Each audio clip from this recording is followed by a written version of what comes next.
This is Global, newspaper made by the journalism students in Zagreb. I can tell you, it's really interesting. Well, Global is a student newspaper, and we write it not just for the students in this faculty, we write it for all the students in Zagreb. So we try to have different topics that would interest everybody. Vladana is second-year student of Faculty of Political Science. As 50 more students, she writes for Global for practice.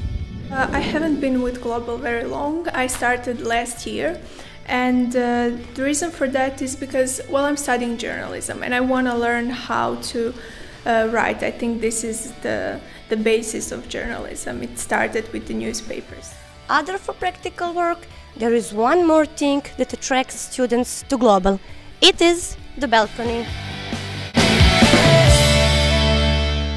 Because I think it's really beautiful. Usually we're all inside and writing and working or at home, but here you can come out, have some fresh air, hang out with people, talk to them.